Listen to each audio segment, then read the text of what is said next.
तो फिल्म की शुरुआत होती है जेवियर को दिखाते हुए। जेवियर के पास लग्जरी घर है, गाड़ी है, जिससे बज़ाहिर तो वो बहुत अमीर दिखता है, लेकिन काफी अरसे से उसके पास कोई जॉब नहीं। इसी वजह से उसके घर के हालात बहुत ज्यादा खराब हैं। जेवियर ने बहुत सारे जॉब्स इंटरव्यू दिए, लेकिन किसी एक में भी सिलेक्ट ना हो पाया। और एक शाम उदास जब वो घर लौटा तो उसकी वाइफ ने उसे मशवरा दिया कि तुम अपना ये लग्जरी घर और गाड़ी सेल कर दो। ना चाहते हुए भी जेवियर को ये बात माननी पड़ती है। उसने अपनी हाउस हेल्पर को भी निकाल दिया था और अपनी जॉब जाने की वजह से वो बहुत ज्यादा उदास थी। उसे जेवियर के ऊपर डुप्लीकेट चाबियां फेंकी और यहाँ से चली गई। जेवियर अब एक छोटे अपार्टमेंट में शिफ्ट हो चुका था। उसने एक शॉर्ट कोर्स भी ज्वाइन कर लिया ताकि उसकी प्रोफाइल बेहतर हो सके और जॉब के मौके उसे ज्यादा मिल सके। साथ ही साथ वो इंटरव्यूज भी देता रहा। काफी सारों में तो नाकामी मिली, लेकिन फाइनली फिर उसे एक जॉब मिल भी गई। वो बहुत ज्यादा खुश था, लेकिन तब तक जब तक उसे ये पता नहीं चला कि उसे पहले 6 महीने इस कंपनी में अनपेड इंटर्नशिप करनी होगी, समझने कि फ्री में काम करना होगा एक्सपीरियंस के लिए।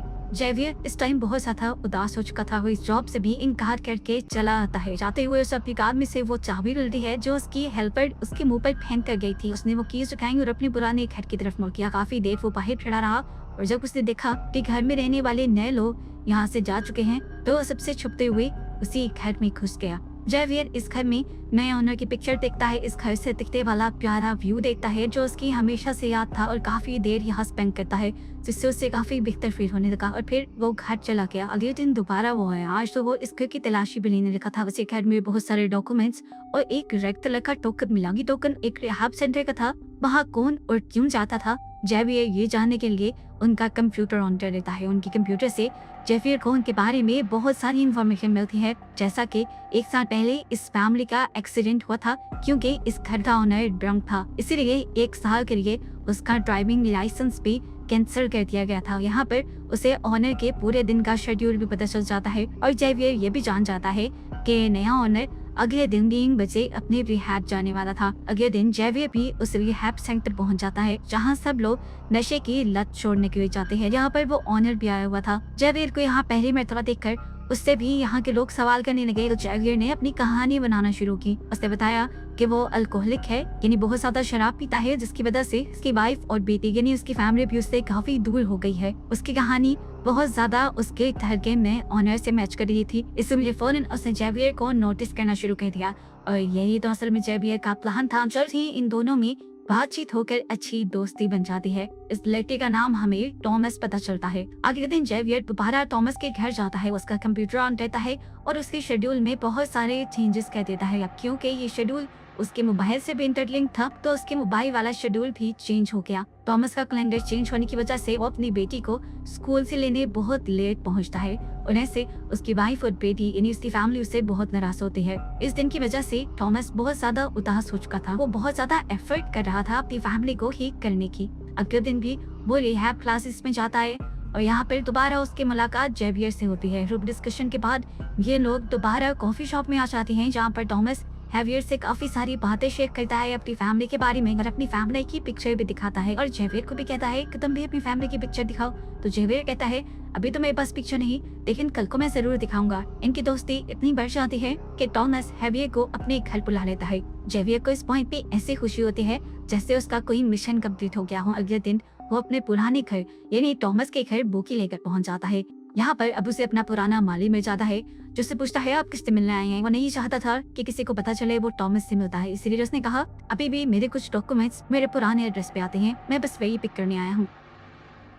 खैर अब वो घर के अंदर आ जाता है। टॉमस उसका अच्छा वेलकम कहता है और अभी तक टॉमस ये बात नहीं जानता कि पहले ये घर जेवियर का ही हुआ करता था। जेवियर इन लोगों के साथ काफी बातें करता है, डिनर करता है और चला जाता है। अगले दिन टॉमस जब ऑफिस के लिए निकल रहा था तो उसके माली ने आकर उससे पूछा क्या कल यहाँ के पुराने ओनर अपने कुछ बिल्स लेने के लिए आए थे। टॉमस ने कहा नहीं, ऐसा तो कुछ नहीं हुआ। अब माली तो टॉमस से सॉरी करके साइड पे हो जाता है, लेकिन वो समझ गया था कि जरूर जेवियर के माइंड में कुछ चल रहा है। वो कल टॉमस से ही मिलने आया था, लेकिन वो इस बारे में शायद किसी को बताना नहीं चाह रहा। इसी दिन दिखाया जाता है कि जेवियर अपनी कार का जानबूझकर एक्सीडेंट कर देता है और फिर जल्दी से कॉल करके टॉमस को अपनी मदद के लिए बुलाता है। इस टाइम जेवियर के हाथ में एक शराब की बोतल थी जिसे देखकर टॉमस को लगा कि उसने ड्रंक होकर यह एक्सीडेंट किया है। जब टॉमस ने जेवियर के हाथ से वो बोतल ली तो कुछ कतरे टॉमस के ऊपर भी गिर गए। टॉमस उसे समझाने लगा रिहैब ज्वाइन करने के बावजूद भी तुम अगर ये काम करते हो तो बिल्कुल अच्छा नहीं, ऐसे तुम्हारी लत नहीं जाएगी। देखो मैं तुम्हें समझाता हूँ, मुझे पीनट से एलर्जी है, अगर मैं एक भी दाना खा लूँ तो मर जाऊंगा। तुम तेरे ड्रिंक करने को ऐसा ही समझो, अगर तुमने ड्रिंक किया तो तुम मर जाओगे। जेवियर उससे कहता है मैं ड्रिंक करना नहीं चाहता था, लेकिन कल जब मैं तुम्हारे घर आया तो मैंने देखा तुम अपनी जिंदगी कितने अच्छे से मेंटेन करते हो। तुम्हारी फैमिली है, तुम एक कंपनी के वाइस प्रेसिडेंट भी हो, लेकिन मैं ना मेरे पास जॉब है और ना ही मेरी फैमिली मेरे सपोर्ट में है। मैं अपने दुख को काबू नहीं कर सका, इसलिए मैंने ड्रिंक की। थॉमस कहता है ऐसा कुछ नहीं जैसा तुम्हें नजर आ रहा है, मैंने भी सब चीजों को बैलेंस करने में बहुत मेहनत की है और वो कंपनी जहाँ मैं वाइस प्रेसिडेंट हूँ वो असल में मेरी नहीं है, मेरे फादर इन लॉ की है। जेवियर उसकी सारी बात सुनकर उससे कहता है अच्छा मुझे कुछ देर के लिए तुम्हारा फोन चाहिए, मेरा फोन डेड है और मुझे कार्ड करने के लिए किसी को बुलाना है यहाँ। थॉमस उसे फोन दे देता है, लेकिन कॉल करने से पहले वो अपने आप को एक मेल भी करता है। उसने ऐसा क्यों किया ये आगे रिवील होगा। इस सब में उसने थॉमस से प्रॉमिस भी नहीं लिया था कि तुम घर जाकर अपनी वाइफ को इस बारे में कुछ ना बताना, वो बताने की मेरे बारे में क्या सोचेंगी। थॉमस ने उसकी ये भी बात मान ली। अब वो जब घर गया तो उसकी वाइफ को उसके कपड़ों से अल्कोहल की स्मेल आ गई, वो भड़क गई। उसे लगा कि थॉमस सीरियस नहीं है उनकी फैमिली को लेकर। वो दोबारा अपनी उन्हीं हरकतों पर उतर आया है जिसकी वजह से उसकी फैमिली एक बहुत बड़े मसले में आ चुकी थी पहले भी। और यहाँ पर थॉमस को अपनी वाइफ को बताना पड़ता है कि ड्रिंक मैंने नहीं किया था बल्कि जेवियर ने किया था, मैंने बस उसकी मदद की। सिंकत होकर हमें जेवियर को दिखाया जाता है जिसे उस टाइम उसकी माली की कॉल आती है और वो कहता है मैं ये बात जान लिया हूँ कि तुम अपने घर थॉमस से मिलने आए थे, कोई बिल्स लेने नहीं। अगर तुम चाहते हो कि ये बात मैं छुपा कर रखूं तो कल आखिर मुझसे मिल लेना। मजबूरन जेवियर को उससे मिलना पड़ा। माली ने से कहा मैं जानता हूँ थॉमस को लेकर तुम्हारे इरादे अच्छे नहीं, लेकिन तुम चाहते हो कि मैं तुम्हारे बारे में पुलिस को ना बताऊं तो तुम मेरे लिए भी काम करोगे। थॉमस की बेटी की कपड़े मुझे ला के देना। ये सुनकर जेवियर को बहुत गुस्सा आया कि कितना नीच आदमी था ये, लेकिन अब उसे अपना प्लान भी खराब नहीं करना था, इसलिए वो मान गया। मजबूरी में जेवियर माली की काम से थॉमस के घर जाता है उस वक्त जब उसके घर पे कोई नहीं होता। अभी उसने अपना काम मुकम्मल नहीं किया था कि थॉमस की वाइफ घर वापस आ गई। वो बुरी तरह घबरा गया। मजे की बात कि थॉमस की वाइफ इस टाइम जेवियर को ही कॉल करने वाली थी, उसे कुछ कहना चाहती थी वो। उसने जैसे ही कॉल मिलाई तो यहाँ पर जेवियर का फोन बज गया। जिसकी आवाज उसने सुनी भी, लेकिन फिर अपने दिल का वहम समझकर वो अपना काम करके यहाँ से चले गई और फाइनली जेवियर बच गया। थोड़ी देर बाद हम देखते हैं कि जेवियर और थॉमस की वाइफ दोनों एक रेस्टोरेंट में मिले हैं, जहाँ पर थॉमस की वाइफ उससे कहती है कि मैं नहीं चाहती तुम थॉमस से मिलो, मैं नहीं चाहती कि पहले की तरह हम किसी बहुत बड़ी मुसीबत में आए। पहले भी उसकी अल्कोहल वाली आदत की वजह से हमारा बहुत बुरा एक्सीडेंट हुआ, उसमें तो हमारी जान बच गई, लेकिन अब मैं नहीं चाहती कि तुम्हारे साथ रहकर थॉमस को दोबारा अल्कोहल की आदत हो। यहाँ पर जेवियर उसके साथ भी खेल खेल जाता है और बताता है कि ड्रिंक मैंने नहीं की थी बल्कि खुद थॉमस ने की थी। वो उसे थॉमस का एक मेल भी दिखाता है जिसमें लिखा था जल्दी से यहाँ आओ, मैं मुसीबत में फंस गया हूँ। ये असल में वही मेल है जो जेवियर ने थॉमस का फोन लेके अपने फोन पे उसे थैंक कर ली थी। यानी जो सारा प्लान उसने पहले से ही सोच रखा था। अब घर पे हम देखते हैं कि थॉमस की वाइफ और थॉमस के दरमियान में बहुत बुरी लड़ाई हो जाती है इस मिसअंडरस्टैंडिंग की वजह से। जेवियर के घर पे उसे एक पार्सल रिसीव होता है जिसमें हम देखते हैं कि पेपर स्प्रे और पीनट स्प्रे था। वो बड़ी चालाकी से पीनट स्प्रे को पेपर स्प्रे के अंदर इंजेक्ट कर देता है और बाकी बचे हुए सामान को फेंक देता है। जेवियर जिस टाइम में सब कुछ कर रहा था वो ये नहीं जानता था कि उसकी वाइफ उस पर नजर रखे हुए है।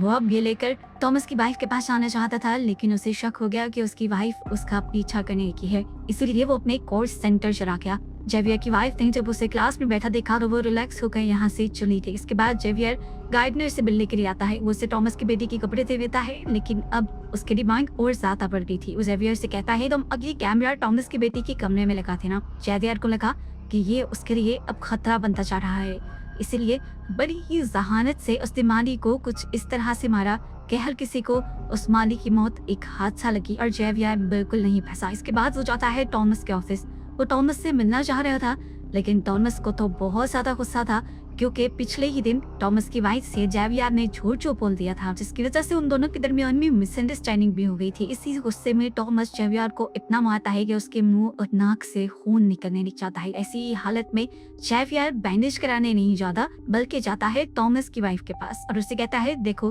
तुम्हारे इस महीने मेरा क्या हाल किया। एक और झूठ बोलता है कि थॉमस ने हम दोनों को रेस्टोरेंट में बैठे हुए देख लिया था और अब उसे लग रहा है कि हम दोनों का अफेयर चल रहा है। वो थॉमस की वाइफ से कहता है मुझे लगता है कि थॉमस की अल्कोहल वाली आदत अब और ज्यादा बढ़ती जा रही है।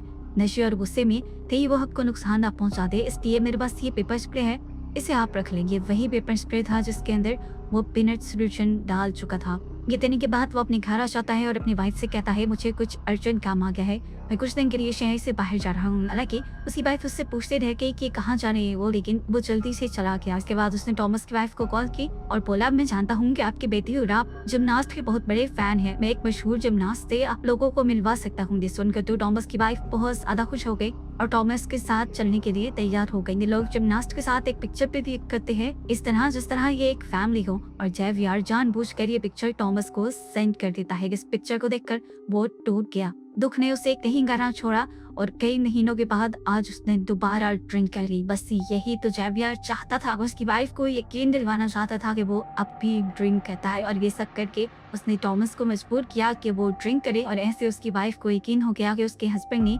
कभी ड्रिंक करना छोड़ा ही नहीं, बल्कि वो तो उसे बेवकूफ बना रहा था। इससे पहले कि टॉमस की वाइफ कुछ रिएक्ट करती, टॉमस ही गुस्सा करने लग गया, क्योंकि उसने इन दोनों को जेवियर के साथ आते देख लिया था। वो तो अपनी वाइफ को पीटने पे उतर आया।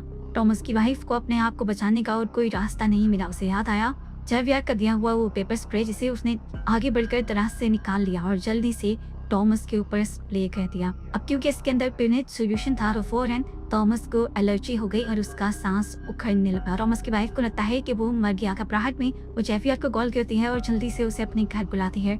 जेवियर पहले उसे काम डाउन करता है और उसे एक कमरे में भेज देता है। वो टॉमस के पास आता है तो देखता है कि टॉमस अभी जिंदा था, लेकिन तड़प रहा था। लेकिन जेवियर नहीं चाहता था कि टॉमस जिंदा रहे, इसीलिए वो उसके मुंह पे अपने हाथ रख के उसे मार देता है।